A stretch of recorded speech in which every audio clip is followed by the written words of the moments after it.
Sziasztok, üdvözlök mindenkit!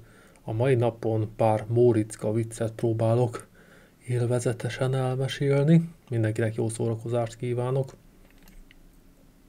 Mi a bizonyíték arra, hogy a Szahara helyén valaha tenger volt? Tessék, Móriczka! Az, hogy az arabok még most is fürdőruhában járnak.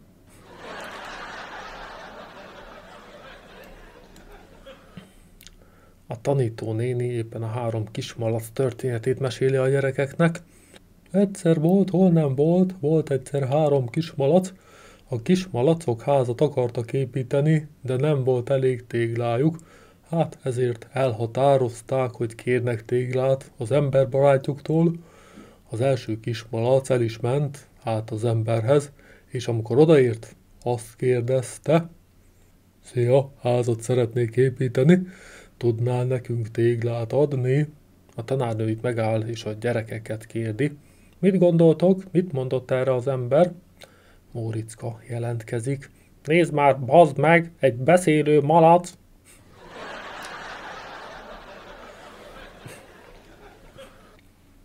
Móriczka reggel panaszkodik az anyukájának. Anyu, nagyon fáj a hasam.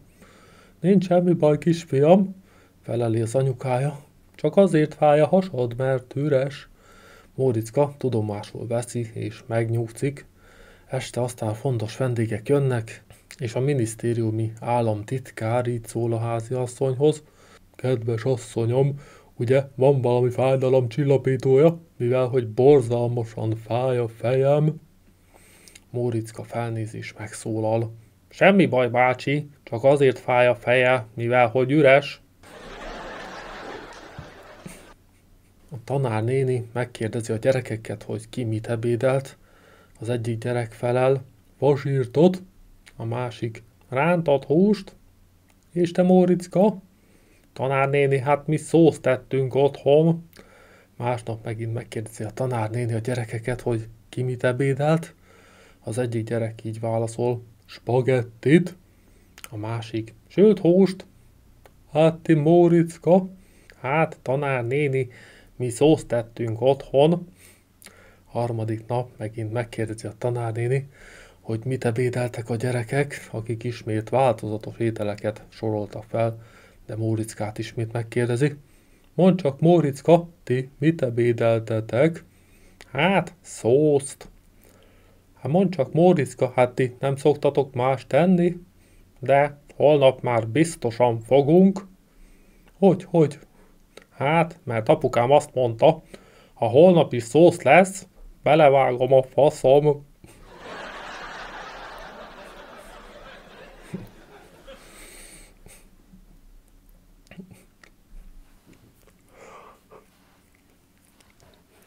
Új tanárnő érkezik az iskolába, az első nap után kiborulva megy be az igazgatóhoz. Igazgató úr, nem bírok az egyik gyerekkel, állandóan csak azt ismételgeti, hogy megbaszlak. Mondja csak, hát melyik a Móriczka? Az a kis vörös az első padban? Igen, igazgató úr. Hát, az meg is fogja.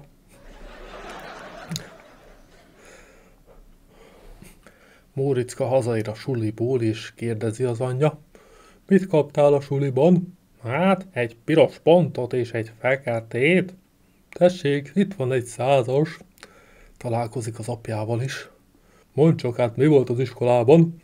Kaptam egy piros pontot és egy feketét. Tessék, adok 50 forintot. Találkozik a nagyival is.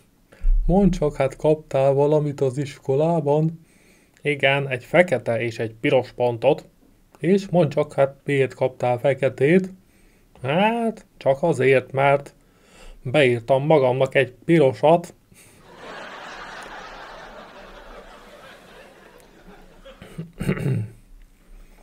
Móriczka kezében horgászbottal indul a temetőbe. Józsi bácsi meglátja és megszólítja. Mondd csak, Móriczka, hát hová mész azzal a horgászbottal? Hát csak horgászni. A temetőbe? Igen, mert sok a halott. A tanárnéni matek órán megkérdezi Móriczkától. Móriczka, ha apukád 40 éves, anyukád meg 35, mennyi összesen a kettő? 70. Miért lenne 70? Hát, mert anyu mindig letagad 5 évet.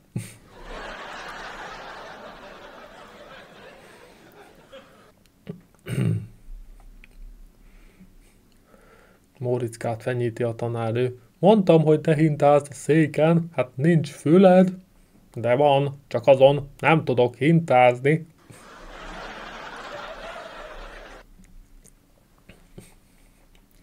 Az iskolában különleges dolgokat kell vinni a gyerekeknek, kérdezi a tanítónéni Pistikét. Mondd csak, hát te mit hoztál? Én egy aranykarkötőt hoztam. És mit mondott apukád, amikor elhoztad? Hát, hogyha valami baja lesz, akkor letépi a fejem. Hát te Zolika, mondd csak, hát mit hoztál? Én egy antik faliórát hoztam. És az apukád mit mondott, amikor elhoztad? Hát, azt, hogyha valami baja lesz, akkor kitépi a kezeimet, és a hátamba szurkálja. És te, Móriczka, mondd csak, te mit hoztál? Hát, tanárnéni, én egy lélegeztető gépet hoztam. És mondd csak, mit mondott apukád, amikor elhoztad? Hát, csak annyit, hogy...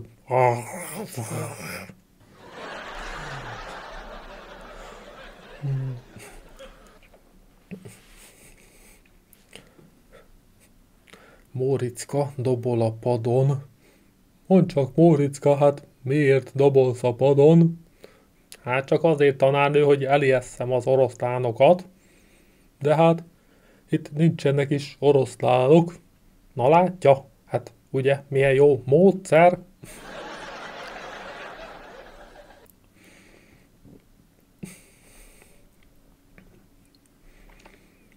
Móriczka találkozik a rendőrrel, megkérdezi tőle.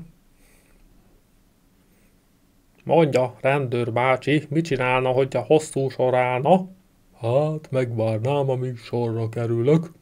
És mit csinálna, hogyha utcai verekedés törne ki? Kihívnám a rendőrséget. És mit csinálna, hogyha kútba beleesne egy bácsi? Hát, kötéllel visszahúznám. És mit csinálna, hogyha az orra előtt elmenne egy vonat? Hát, zsebkendővel integetnék neki. Most mondd, Móriczka, te mit csinálnál, hogyha hosszú sor állna? Kihívnám a rendőrséget. És mit csinálnál, hogyha utcai verekedés történne? Megvárnám, amíg sorra kerülök. És mit csinálnál, hogyha a kútba beleesne egy bácsi? Zsebkendővel integetnék neki. És mit csinálnál, hogyha az orrod előtt elmenne egy vonat? Kötéllel visszahúznám.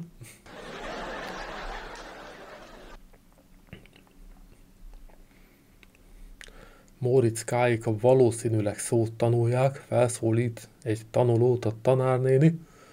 Mondj egy olyan mondatot, amiben benne van a valószínűleg szó. Valószínűleg nyáron a Balatonra fogunk menni nyaralni. Jó, felszólít egy másik tanulót. Mondj egy olyan mondatot, amiben benne van a valószínűleg szó. Valószínűleg tavasszal kapok egy biciklit. Nagyon jó kisfiam.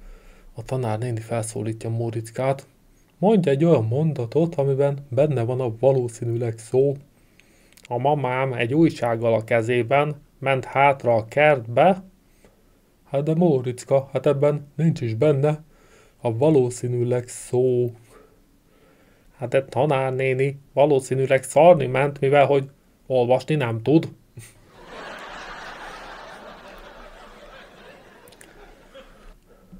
Móriczka és az édesanyja mennek a nőgyógyászhoz.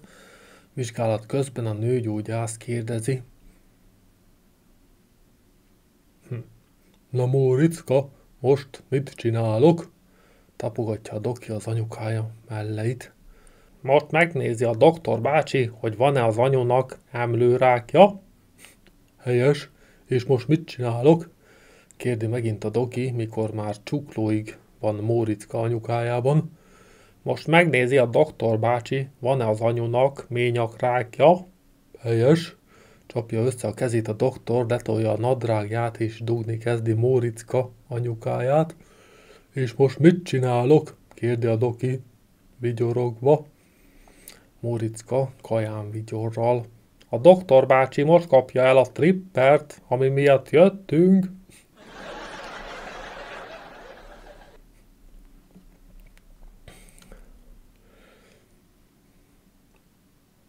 Móriczka, ha van neked 200 000 forintod, és szeretnél venni egy kocsit, ami 3 millió forintba kerül, mondd csak, hát akkor mit csinálsz?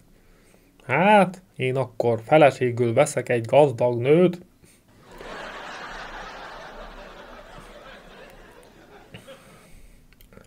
Móriczka megy haza, és az anyja rászól. Móriczka, hát miért koszos a sapkád?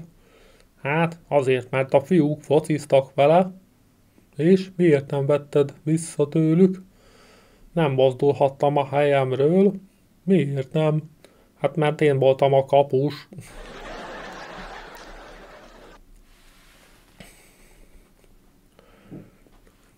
Móriczka elújságolja otthon. Hatósági személy megvesztegetésével vádolnak. Téged? Kérdi az aggódó apuka. Igen, kockacukrot adtam egy rendőrkutyának.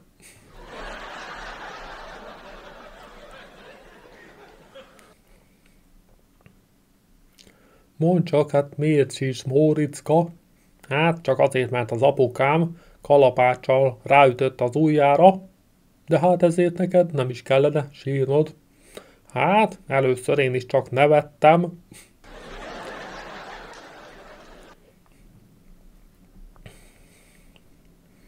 Móriczkát festeni küldi az apukája. Fiam, itt van egy ecset és festék, fesd újra az ablakokat. 20 perc múlva jön is vissza Móriczka.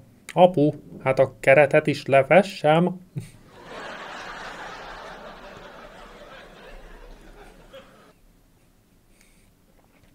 Móriczka, mondd csak, mi szeretnél lenni, hogyha nagy leszel? Katona. De hiszen azokat bármikor lelőheti az ellenség. Hát, akkor ellenség szeretnék lenni.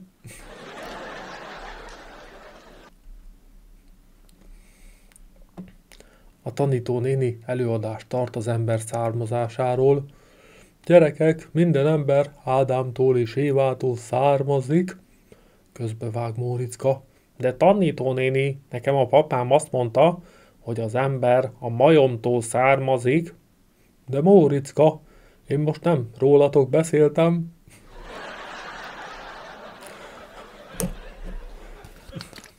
A 10 éves Móriczka jelenti hazaérkező anyjának. Mama, képzeld, a papa telefonált a túlvilágról. Ne mondd, és mit akart? Hát csak azt, hogy küldj neki valami cigarettát. De hová? Azt nem mondta? A mennyországba vagy a pokolba? Azt nem mondta, de biztos, hogy a pokolba, mert tüzet azt nem kért.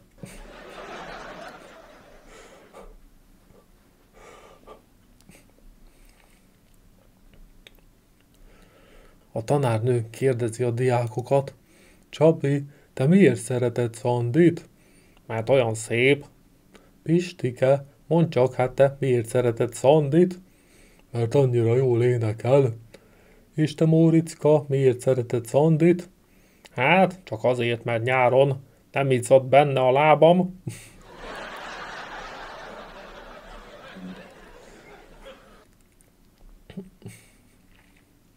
Az 5 éves Móriczka anyukája bemegy a gyerekszobába, és látja, hogy a kisfia ül a szőnyegén és sírdogál. Mi a baj, drágám? Most jöttem rá, hogy kell bekötni a cipőfűzőmet. Hát ez egy igazán jó hír. Miért kell ezért pityeregni?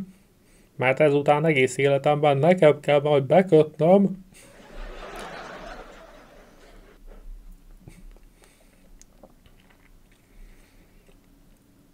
Móriczka lemegy a játszótérre, és ott van Pistike. Bibibi, nekem van homokozom, mondja Pistike. Móriczka felrohan az anyukájához, és megkérdezi tőle. Anyu, nekem is van homokozom. Persze, Móriczka. Móriczka megint lemegy a játszóra, mondja Pistike. Bibibi, nekem van egy labdám. Erre Móriczka megint felszalad. Anyu, nekem is van labdám. Persze, Móriczka. Móriczka ismét lemegy a játszóra, mondja Pistike. Bibibi, nekem van egy kis testvérem. Felszalad Móriczka. Anyu, nekem is van kis testvérem.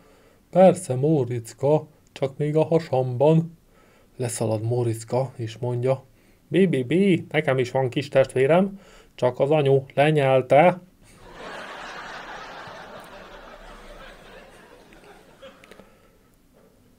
Matek órán a törteket tanulják a diákok.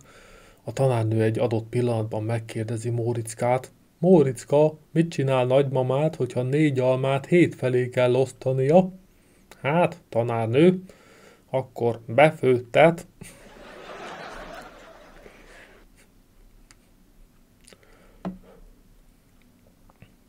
A gyerekeket kérdezi a tanárnéni, hogy mit dolgozik az apukájuk. Amikor Móriczkához ér, ő azt feleli, hogy az apukája egy buzibárban dolgozik, és mesztelenül táncol más férfiak előtt. A tanárnő erre kiviszi Móriczkát az osztályteremből, hogy elbeszélgessen vele. Móriczka, hát tényleg ezt csinálja az apukád? Dehogy. Csak az tök ciki lett volna, hogyha elmondom az osztálytársaim előtt, hogy apukám a Fradiban focizik.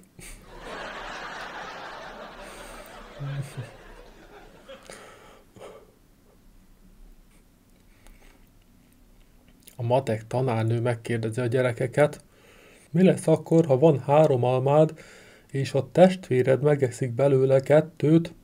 Móriczka felteszi a kezét és válaszol, nagy verekedés. Móriczka, mi volt az iskolában? Kérdezi Móriczka apja.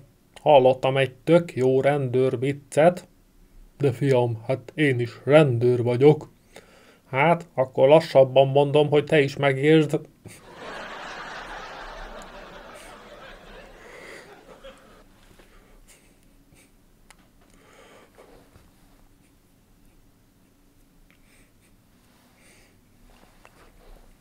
Móriczkának mondja a biosztanár. Mondj egy költöző madarat. Fecske. Most egy nem költözőt. Döglött fecske.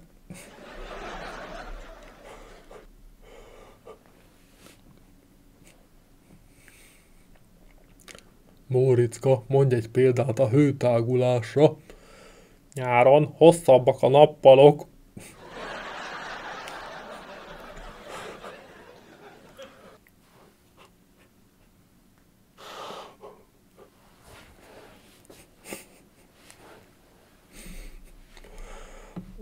Móriczkának pénzre van szüksége, és beszél az egyik haverjával, aki azt mondja neki, hogy ha hazamész, mondd azt, tudom a teljes igazságot.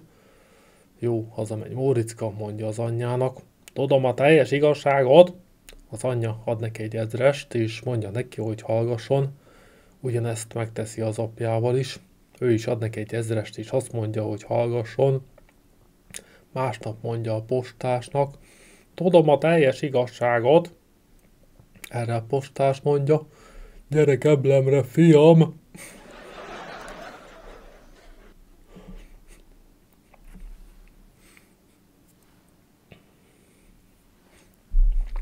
Biológia órán a tanárnő kérdi Móriczkát. Móriczka, milyen van a libának? Szeme. Móriczka, és milyen van a libának? Másik szeme. Móriczka, mivel takaróztok otthon, hogyha hideg van? Hát szerintem takaróval. És Móriczka, mondd csak, hát mi van a takaróban? Toll.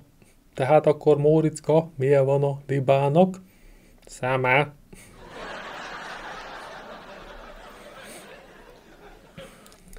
Az órán kérdi a tanár, tud-e valaki példát mondani a beszélő állatokkal kapcsolatban. Móriczka azonnal jelentkezik is. Nekünk otthon beszélő halaink vannak. Tegnap este is hallottam, ahogy mondta az egyik a másiknak, hogy ne harabdáld úgy a farkam, mert szétrúgom az akvárium oldalát.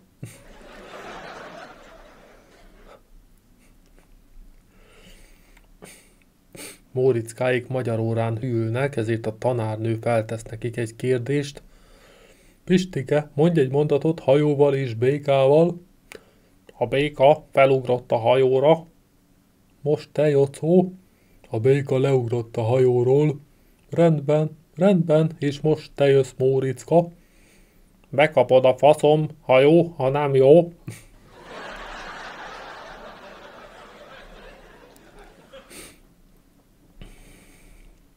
Móriczka megkérdezi az apját.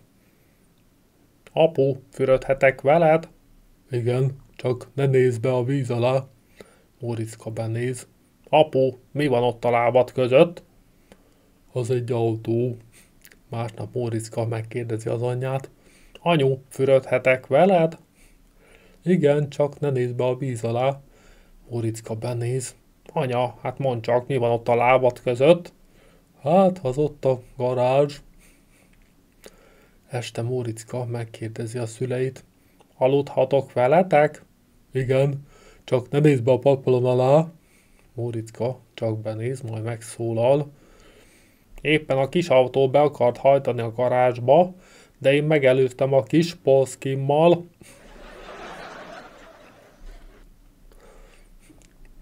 Móriczka lestoppol egy kocsit az iskolába menet. Bácsi, kérem, vigyen el az iskoláig. Nem arra megyek. Annál jobb.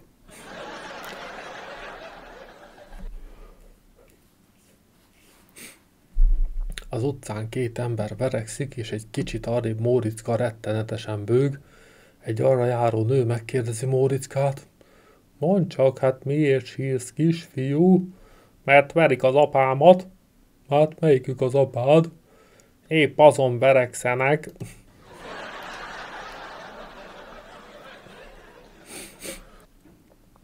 Az óvodában Móriczka megkérdezi az óvónénit. Óvónéni, kimehetek cseresznyézni? Hát de Móriczka, hát tél van. Tudom, sapka sál. Gyerekek, mindenki mondjon neveket, hogy szüleitek, hogy szólítják egymást otthon. Pistike jelentkezik. Tanító néni, kérem, az én anyukám azt szokta mondani apukámnak, hogy drágám. Nagyon jó, Pistike, kapsz egy piros pontot. Józsika is jelentkezik. Tanító néni, kérem, az én apukám azt szokta mondani anyukámnak, hogy édesem. Nagyon jó, Józsika, kapsz egy piros pontot. Móriczka is jelentkezik. Tanító néni, kérem, gyümölcsnév lehet? Hát persze, Móriczka. Hát csak azért, mert apukám mindig azt mondja anyukámra, hogy te ringló.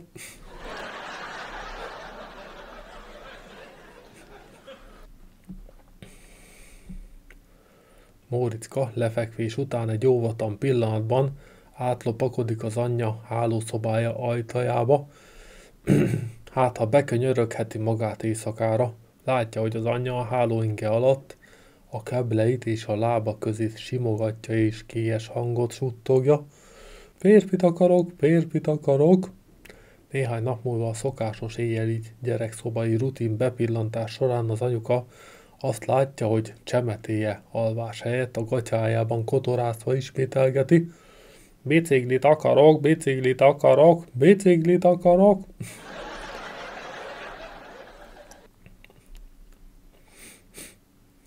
Móriczka, a macskáról szóló dolgozatod szóról szóra egyezik a testvéredével. Igen, tanító bácsi, hiszen ugyanarról a macskáról írtunk.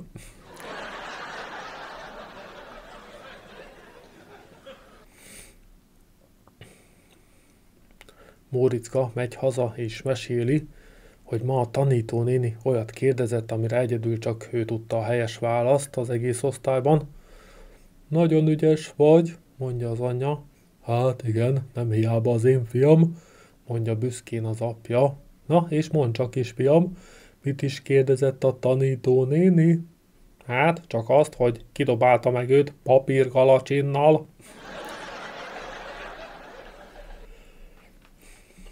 Mondd csak, mit hozott a Mikulás, Móriczka? Hát, egy lófaszt. Úgy kell neked, miért a seggedet tetted ki az ablakba? Móriczka lyukakat ás a hátsó kertben, a kíváncsi szomszéd néni átszól a kerítésen. Mondd csak, hát minek ásod a lyukakat, Móriczka? Hát csak azért, mert megdöglött az aranyhalam, azt emetem el. No de annak nem kéne ekkora lyuk. Dehogy nem kell, hát hiszen ott van a maga macskájának a gyomrában.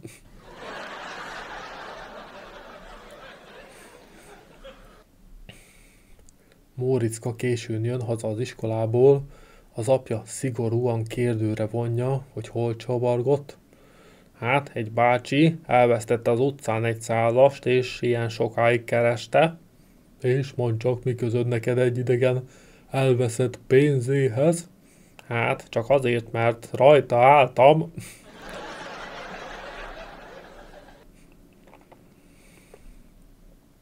Móriczka utazik a buszon. Elnézést, sofőr bácsi, tessék már nekem megmondani, hogy most jön-e a déli pályaudvar? Jön a fenét, hát mi megyünk oda.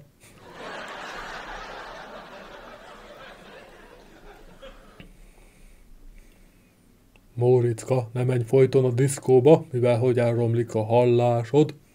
Köszi, mama, már vacsoráztam.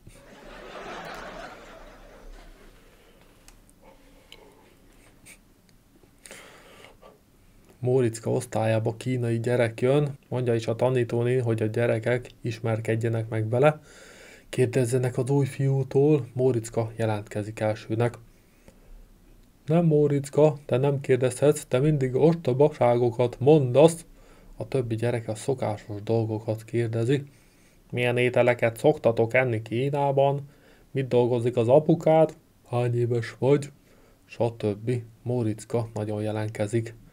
Tanítónéni, hát csak egyet hadd kérdezzek. Na jó kisfiam, egyet. Neked hány apád van? Fordul az új fiúhoz. Gondolja a kínai kölyök, erre a hülyeségre ő is hülyeséget válaszol. 3, mondja. Erre Móriczka. Mindjárt gondoltam, mert 2 tojásból nem lettél volna ilyen sárga.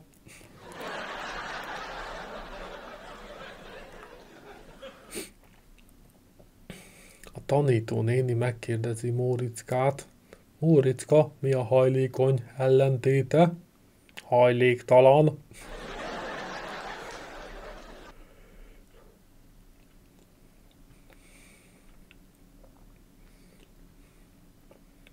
Móriczkát felelteti a matek tanár, hogy ha van 5 kiló almám, és kilónként 6 forintot kérek, mennyit fizetsz érte?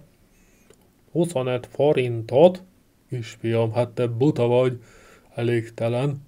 Most Móriczka pattársa a soros, de még odasúgja neki Móriczka. Te se adj neki érte többet.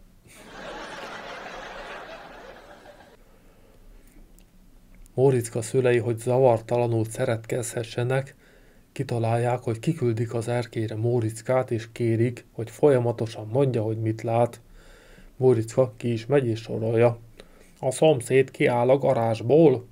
Egy mentő elhúz, a másik szomszéd kutyát sétáltat, Kovácsék szexelni fognak. Erre felkapják a fejüket odabent a szülők. Hát ezt meg honnan veszed? Hát csak onnan, hogy ők is kiküldték a gyereküket az erkélyre.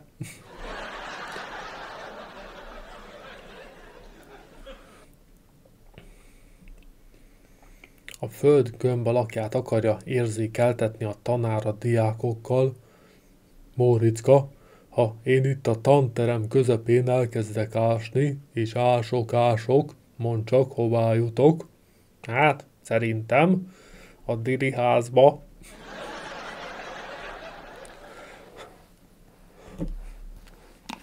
Az iskola orvos kérdezi. Mondd csak, hány órát alszol, Móriczka? Hát, 5-6-ot. Hát, az bizony kevés. És legalább nyugodtan alszol? Hát, sajnos nem. Mindig kicsengetés előtt felébredek.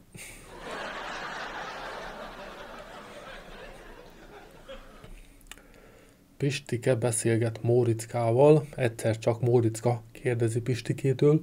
Mondd csak, Pistike, te kit szeretsz jobban? Hát, anyut nem, mert mindig megver, aput sem, mert ő is megver. hangzik el folyamatosan a válasz. Erre Móriczka. De hát akkor kit szeretsz? Pistike szeme felcsillan. A magyar foci válogatottat, mert ők nem vernek meg senkit.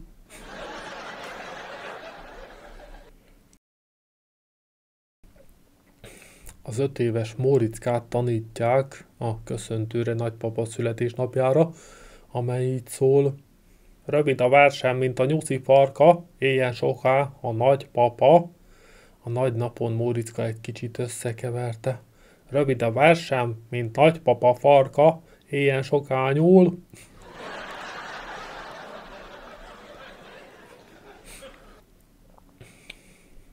Móriczkáik a Balatonnál nyaralnak, de a gyerek sehogy sem akar bemenni a vízbe. Gyere be, hát olyan jó itt. Persze, hogy kihúzzátok a dugót, és én lefolyjak.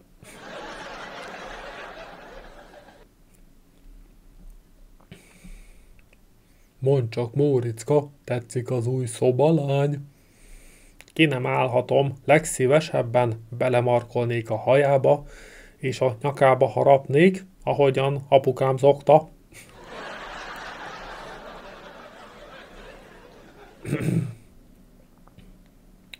Pistikét és Móriczkát megkérdezi a tanítónéni. Pistike, te mi leszel felnőtt korodban? Hát, rendőr.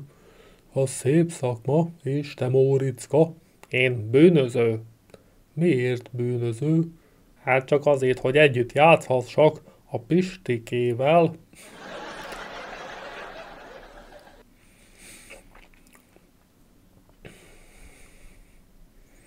Móriczka, te nem tanultad meg a múltkor feladott imát, igaz?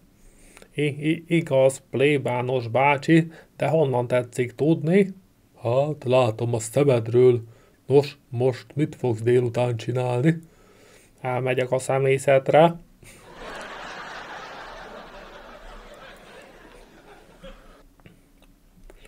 Április 1-én Móriczka felhívja az anyukáját. Anyu, gyere gyorsan haza! A szobalányon egy idegen bácsi fekszik meztelenül. Az anyja persze szaladt haza, és ahogy belép az ajtón, feldúltan Móriczka vigyorogva mondja neki: hehe, anyu, ez csak áprilisi tréfa volt, nem is egy idegen az a bácsi, hanem az apu.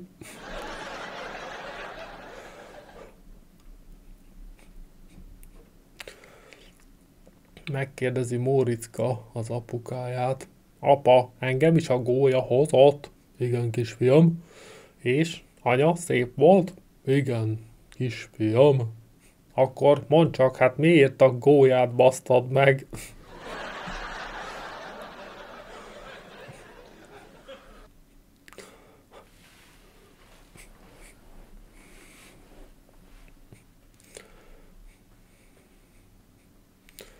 Móriczka, mondj egy téli gyümölcsöt.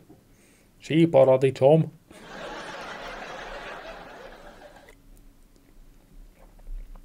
Móriczkát dorgálja az apukája. Kisfiam, pont úgy eszel, mint a malacok. Igen, pont olyan vagy, mint egy kis malac. Tudod egyáltalán, mi az a malac? Igen, papa, a malac egy nagy disznónak a gyereke.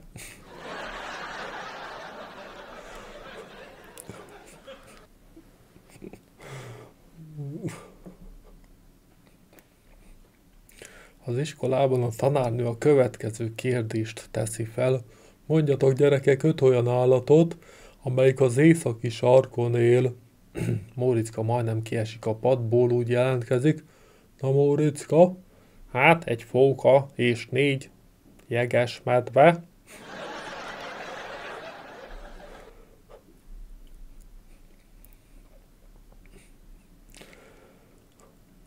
Az iskolában azt kéri a tanár a gyerekektől, hogy mondjanak különböző állatokat. Macska, mondja Kati. Ló, mondja Pistike. Kutya, mondja Józsi. Kutya, válaszol Móriczka. Kutya, hát de hiszen az már volt. Tudom, de ez másik kutya.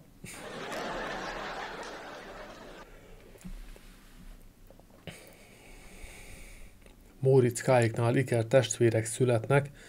Fürdetésüket csodálkozva nézi, az egyik baba ordít, a másik szép csendben tűri, hogy mosdassák. Mama, szerintem ezt a halkabikat tartsuk meg.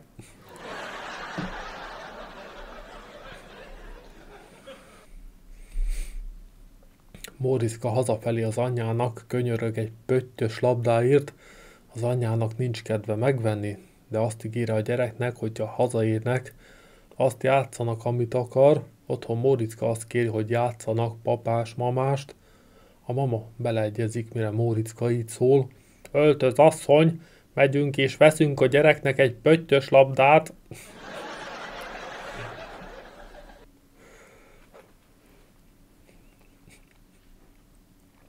A földrajz tanár felszólítja Móriczkát. Definiáld nekem a szél fogalmát. Hát, a szél az olyan levegő, amelyiknek sürgős dolga van.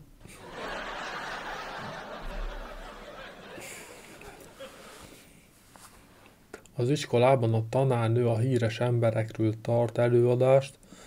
A híres emberek azok voltak, akik valami nagyot tettek valamilyen téren. Ilyen volt Kolumbusz Kristóf a felfedezések terén, vagy Edison a találmányok terén. Tudna valaki hasonló példát mondani? Móriczka jelentkezik. Nekem a nagyapám perecáros volt a hősök terén.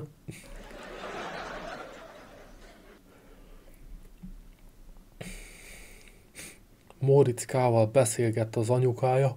Figyelj, Móriczka, megvettem neked az iskolához a tankönyveket. Nagyon drágák voltak, úgyhogy nagyon vigyázz rájuk. Erre Móriczka. Ígérem, anya, hozzájuk sem nyúlok.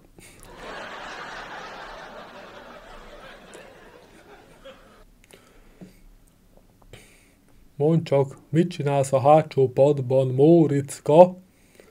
Vagy ne kérdezze tanítónéni, vagy vegyen a miniszoknyája alá bugyit.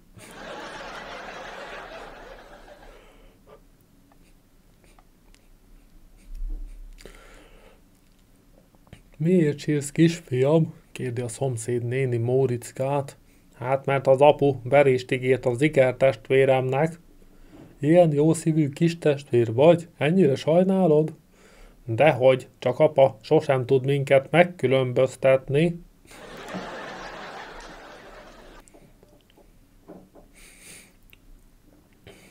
Az iskolában a tanítónő a gyerekeket a nemzeti dalból felelteti, rajzos feleletek formájában. Első Zolika. Zolika kimegy a táblához és felrajzol egy patakot, egy hidat, és a patakban mosakadó embereket. Ezt írja alá. Mit ránk kentek a százatok, lemossuk a gyalázatot. Rendben van, Zolika, 5-ös. A második Pistike, ő is kimegy és felrajzol sok dombot és sírt. Ezt írja alá.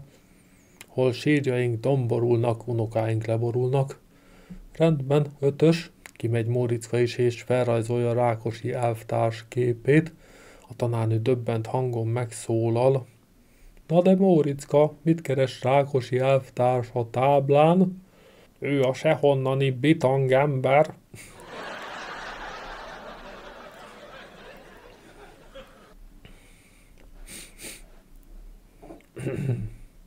Az óvónő megkérdezi Móriczkától. Tudod-e, miért kell ki a kis csirke a tojásból? Hát, mert fél, hogy őt is megfőzik.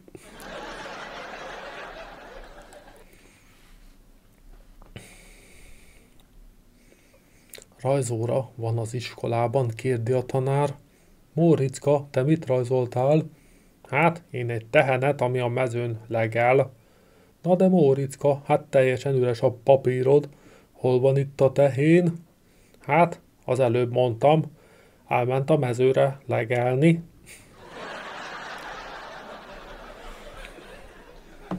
A tanárnéni azt mondja az órán, gyerekek, mondjatok valamit, ami lehet sarki.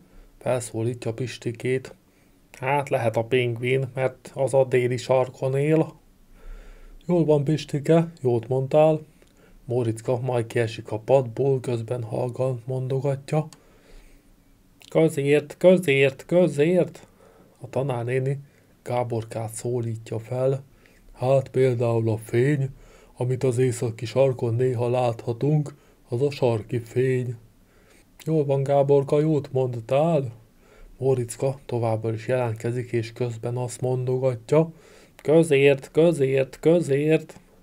A tanárnéni Móriczka mellett ülő Józsikát szólítja fel, mivel neki nem jut semmi eszébe, bemondja azt, amit Móriczka suttog. Hát például a közért. Jól van, Józsika, jót mondtál. Móriczka erre mérges lesz, és elordítja magát. A korba! Jól van, Móriczka, jót mondtál.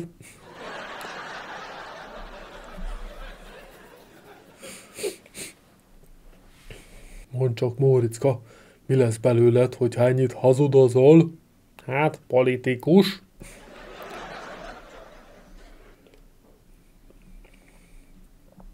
Az iskolában a gyerekek a kőzetekről tanulnak. A tanítónéni megkérdezi a gyerekeket, hogy milyen kőzeteket ismernek. Mondják, hogy mészkő, gránitkő. A tanító megkérdezi Móriczkát, hogy milyen kőzetet ismer. Erre azt mondja Móriczka. Szarnamkő. Mondd csak, Móriczka, hát az milyen kő? Nagyon kő.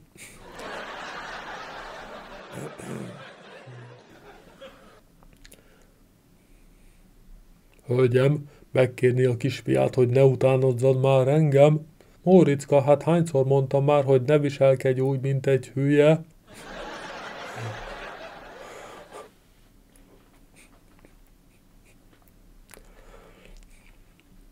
Móriczka új órát kap, de az pár nap után megáll. Erre Móriczka szétszedi az órát, és egy döglött hangya esik ki belőle. Felsóhajt. Naja, meghalt a gépész.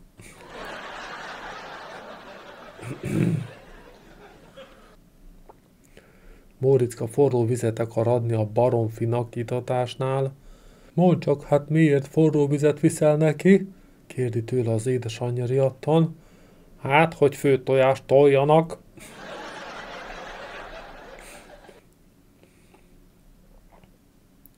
Móriczka csúnyán beszél a tanárnénivel, mire a tanár. Móriczka, holnapra írd le 100-szor, hogy nem beszélünk csúnyán a tanárnénivel. Móriczka hazamegy, megírja, majd másnap kérdi a tanárnő. Móriczka, leírtad 100-szor, hogy nem beszélünk csúnyán a tanárnővel? Igen, tanárnő, itt van. Hát de Móriczka, miért írtad le 100 helyett 200-szor? Hát, hogy örüljé, bazd meg!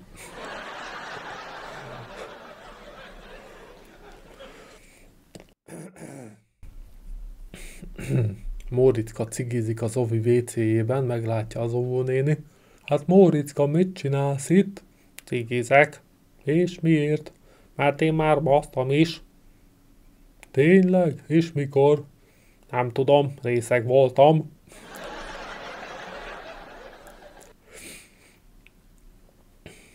A tanítónéni a családról és az otthoni életről kérdezgeti az elsősöket. Elmondanád nekem, Móriczka, hogy apukád és anyukád esténként mivel tölti el az idejét? Móriczka félszegen válaszol. Én pontosan tudom, a tanítónéni is szerintem tudja, de nem korai még ilyen dolgokról az elsősöket kérdezgetni.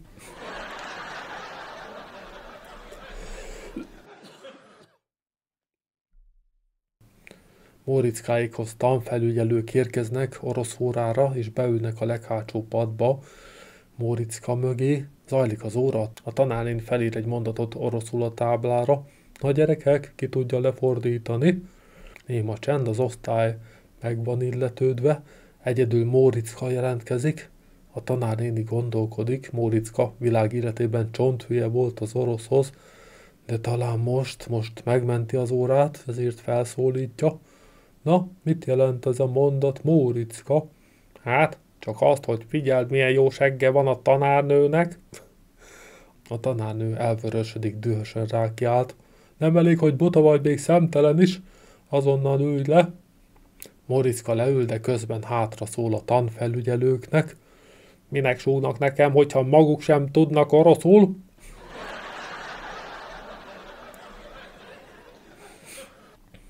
Móriczka, ebben a dobozban reggel még 2 szelet csokoládé volt, most pedig csak egy van, meg tudod ezt magyarázni? Igen, apa, Reggel már nagyon sötét volt, és nem vettem észre a másikat.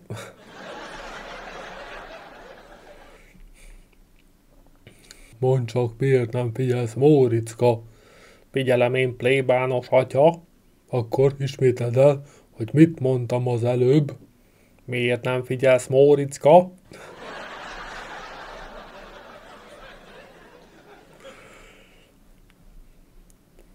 Móriczka hatalmas C betűket rajzol kishúgára, amikor bejön az anyukája. Hát te meg mit csinálsz itt, Móriczka, a kishúgoddal? Én semmit, csak becézem. Móriczka kérleli az apját. Apu, a szülinapomra veszel nekem egy dob felszerelést? No persze, hogy aztán egész nap itt püföljed nekem. Ne aggódj, majd csak akkor püfölöm, hogyha alszol.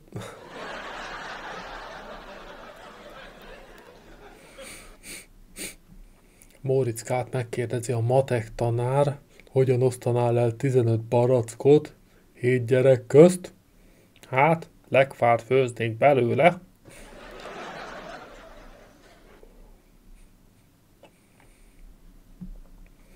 Móriczka és Katika a homokozóban játszanak. Katika odaszalad az anyukájához is megkérdezi. Mi van Móriczkának, ami nekem nincs? Az anyja azt mondja, ütyülője. Pár perc múlva megint odaszalad Katika, és azt mondja, de hiába fújom, nem szól.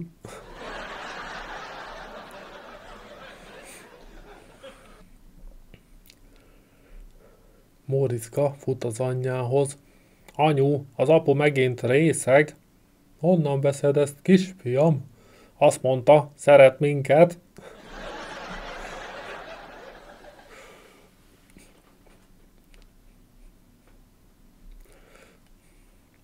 Na, Móriczka, itt van ez a térkép, mutasd meg rajta Amerikát. Tessék, itt van. Na, osztály, azt tudjátok-e, hogy ki fedezte fel Amerikát? Móriczka.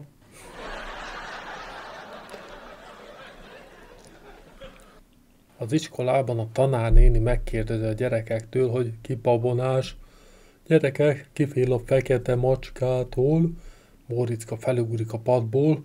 Hát, az egerek. A tanítónéni kérdezi az iskolában a gyerekeket. Mi az? 4 lába van, barna, és az erdőben él. Medve? Kiabálják a gyerekek. Jó gondolat, mondja a tanítónéni, de lehetne őzike is. A tanítónéni folytatja. Mi az? Zöld, fűben van és ugrik. Béka? Kiabálják a gyerekek. Jó gondolat, de lehetne szöcske is. Erre Móriczka megkérdezi a tanítónénit. Mi az, amit a tanítónéni, hogyha a szájába vesz, akkor nagy és kemény, és amikor kiveszi, kicsi és puha. A tanítónéni hatalmas pofont kever le Móriczkának, de azt csak folytatja. Jó gondolat, de lehetne rágógumi is.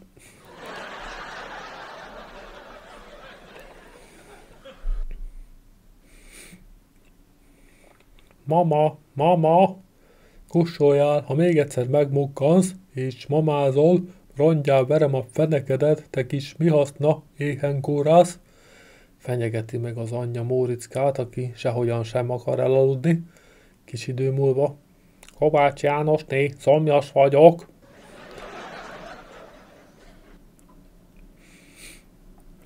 A tanár panaszkodik Móriczka szüleinek. A maguk gyereke a legrosszabb az egész osztályban, egyszerűen nem bírok vele, ráadásul még sosem hiányzott egy napot sem.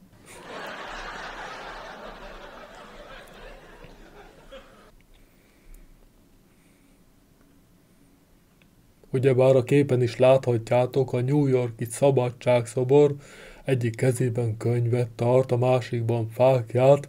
Ki tudja megmondani, mit jelképez a fákja? Tessék, Móriczka. Hát azt, hogy a sötétben nem lehet olvasni. Na gyerekek, mondjátok, ki tudja elvinni a legtöbb dinnyét egyszerre? Pistike, neked mennyi megy? 4. egyet a jobb, egyet a bal tenyerembe, egyet a jobb, egyet a bal hónom alá. Remek, Pistike. Ötöt. Ötöt, hát azt hogyan? Hát, egyet a jobb, egyet a bal tenyerembe, egyet a jobb, egyet a bal hónom alá, az ötödiket pedig felhúzom a farkamra. Hát te Móriczka. Kilencet. Kilencet? Na és azt hogyan? Hát, egyet a jobb, egyet a bal tenyerembe, egyet a jobb, egyet a bal hónom alá, és a Pistit meg felhúzom a farkamra.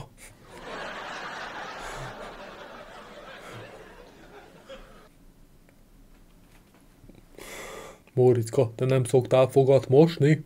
Dehogy nem. Hazudsz, hiszen a lehelletettől meg tudom mondani, hogy fokhagymás spirítós reggeliztél. Hát, akkor a tanár úr nagyon téved. Azt tegnap előtettem. Egy kutyaszarba lépett Mikulás mellett megy el Móriczka és az anyukája. Anya, anya, Mikulás? Hát a bácsi.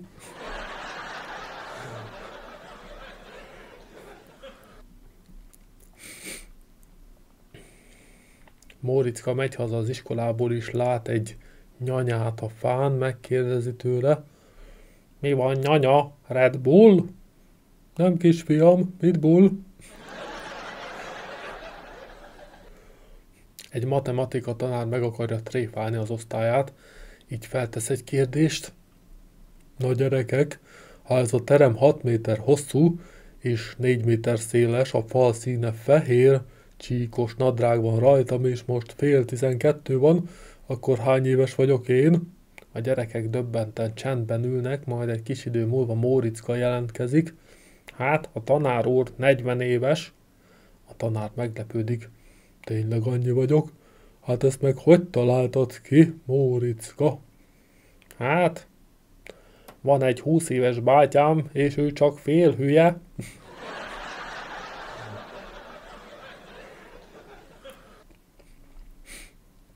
A feleség a szeretőjével van éppen, amikor váratlanul hazaér a férj. Gyorsan bebújtatja a szekrénybe, miközben titokban Móriczka már elbújt. Sötét van, mondja Móriczka. Az. Van egy eladó baseball labdám, és mondd csak, mennyit kérsz érte? 5000-et. Rendben. Másnap ismét hamarabb ér haza a férj, és a férfi újra a szekrénybe bújik. Sötét van. Az. Van egy eladó baseball kesztyűm. Mennyi?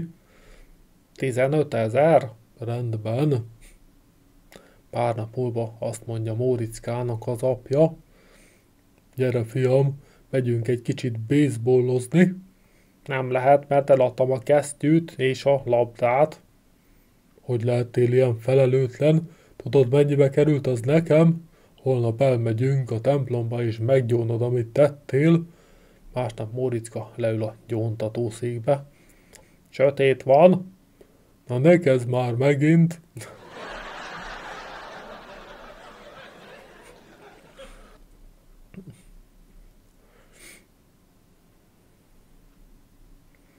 Móriczka az iskolában rajzol egy legyet a padra, a tanárnő rácsap, eltörik a keze, behívatja a szülőket, a tanár elmeséli, mi történt. Erre az apa, az semmi, olyan pinalt rajzolt az ajtóra, hogy még mindig szálkás a faszom.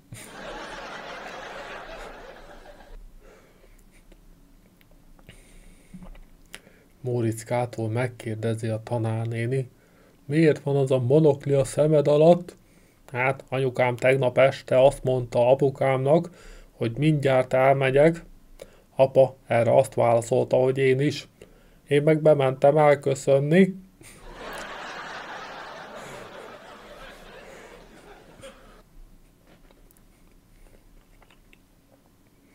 Jegyeket, bérleteket kérek. Móriczka megszólal. Anyát tudja, hogy kéregetsz?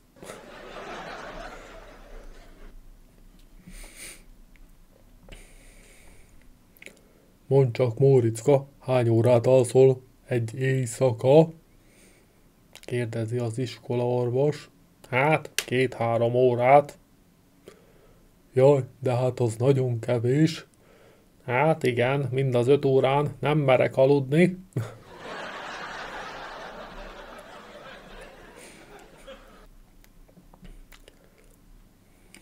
Móriczka sír a lépcsőnél, oda megy egy tanár és megkérdezi tőle. Miért sírsz, Móriczka? Hát, mert a fizika tanárunk leesett a lépcsőn. Hát, és téged ennyire meghatott? Teszi fel az újabb kérdést a tanár. Nem, azért sírok, mert mindenki látta, amikor leesett, csak én nem.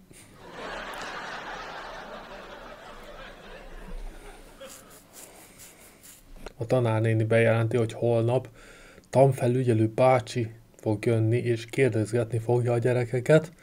Tesznek is egy próbát. Ferike, neked mi a kedvenc állatod? A kutya. És miért a kutya a kedvenced? Mert szép, fehérek a fogai. És miért szépek a fogai? Hát csak azért, mert darlingot eszik. Ügyes. És neked, Marcsika, mi a kedvenc állatod? A cica. És miért a cica a kedvenc állatod? Mert szép fényes a szőre. És miért szép fényes a szőre? Mert mindig kikefélem. Ügyes. És neked mi a kedvenc állatod, Móriczka? A lepényhal. És miért a lepényhal a kedvenced? Hát csak azért, mert szép lapos. És miért szép lapos? Mert megkúrta a bálna. Ejnye, Móriczka, találj ki valami mást. Másnap jön a tanfelügyelő bácsi. Mórickához érkezik, a tanárnő tiszta ideg. És neked mi a kedvenc állatod, Móriczka? Hát, a varangyos béka. A tanárnő szívéről hatalmas kő esik le. És miért a varangyos béka a kedvenc állatod? Hát azért, mert szép nagy gülű szemei vannak. És miért vannak szép nagy gülű szemei? Mert látta, hogy a bálna megkúrta a lepényhalat.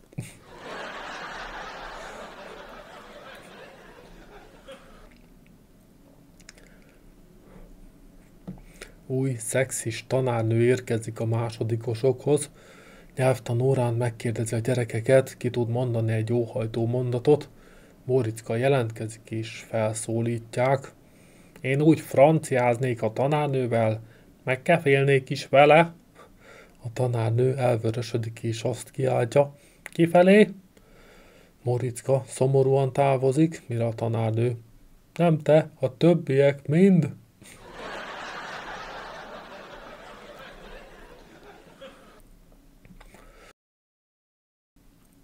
Tanárnő a gyerekekhez.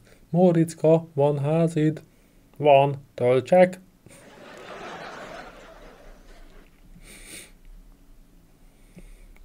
Móriczka anyukája elküldi Móriczkát a gyógyszertárba hashajtóért. Móriczka elmegy, de nem tudja, mi az a hashajtó, úgyhogy megissza. Találkozik egy öreg nénivel, aki megkérdezi tőle. Kisfiam, nem tudod, hogy hol van a gyógyszertár? Tessék követni ezt a barna csíkot, és oda jut.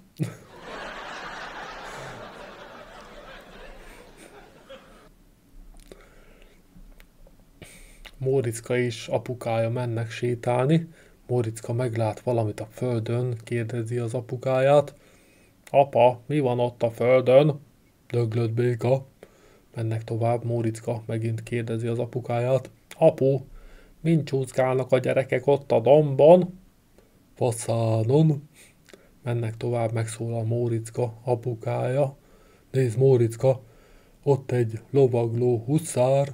Mennek haza, Móriczka anyukája megkérdezi Móriczkától. Mondd csak, mit láttatok séta közben, Móriczka? Döglött béka, faszán, lovagló huszár.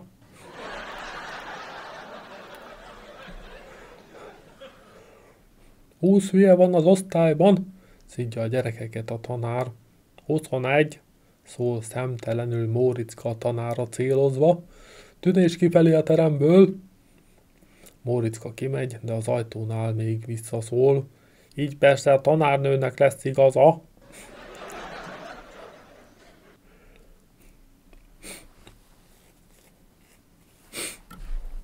Móriczka bemegy az első nap a suliba és megkérdezi a tanárnőtől.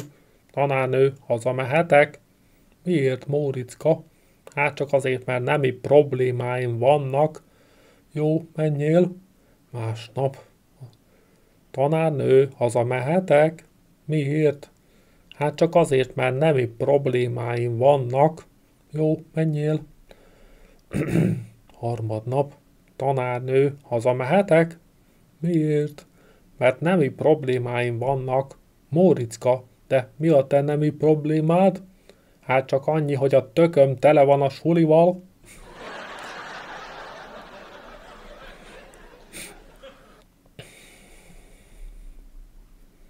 Móriczka osztályában a matek tanár leszid mindenkit és azt mondja, gyerekek, olyan buták vagytok, hogy az osztály 50%-a meg fog bukni matekból.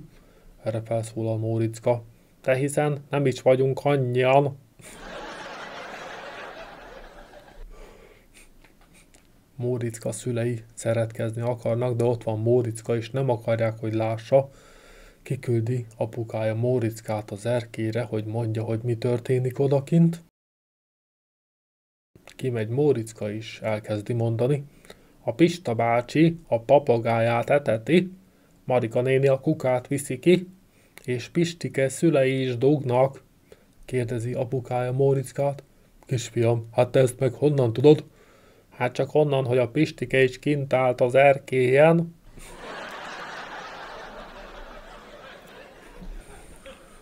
Móriczkát felelteti a tanár. Mondd csak, melyik a legrövidebb hónap? Május. Miért? Mert az csak 5 betűs.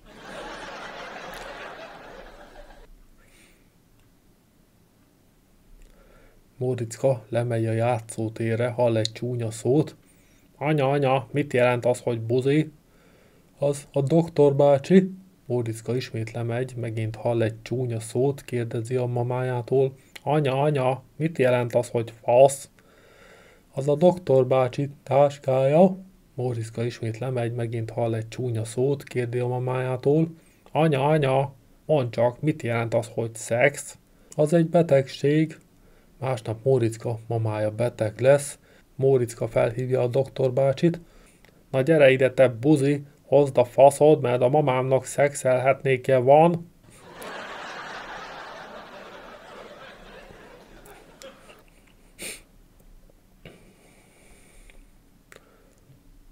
Mondjatok nekem vektorokat, gyerekek. Hely, vektor, kiáltja Pistike. Bázisvektor, mondja Gézuka. Móriczka, te is mondjál egy vektort. Hát, a konvektor.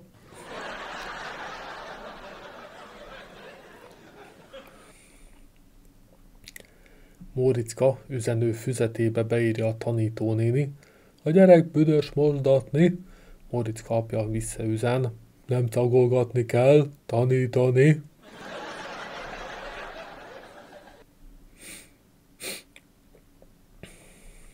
Móriczka és a szülei az olimpiát nézik otthon, épp a futóverseny kezdődik. Móriczka megkérdezi. Apa, igaz, hogy csak az első 3 kap díjat? Igen, Móriczka. Akkor a többi az miért fut?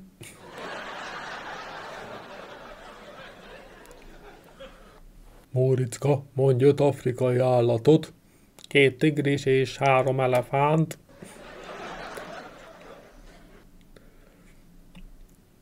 Móriczka bemegy a gyógyszertárba és kérdezi. Mondja, fájdalomcsillapítójuk van? Mit fáj? Kérdi a gyógyszertáros. Most még semmi, de hogyha apunak megmutatom az intőmet...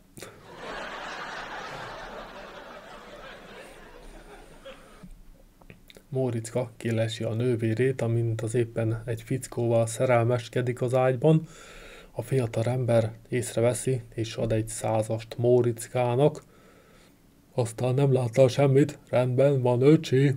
Oké, mondja Móriczka, és visszaad egy 50-est. Hát ezt meg miért adod vissza? Hát, maga se fizessen többet, mint a többiek.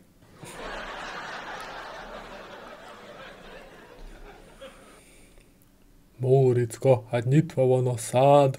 Tudom, én hagytam nyitva. Móriczka, ragozd el a mennégét. Én megyek, te mész, ő megy. Egy kicsit gyorsabban. Én futok, te futsz, ő fut.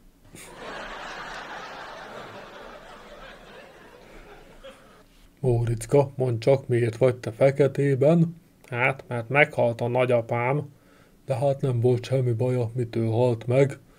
Ráütött a kalapáccsal az ujjára, de hát attól még nem hal meg az ember.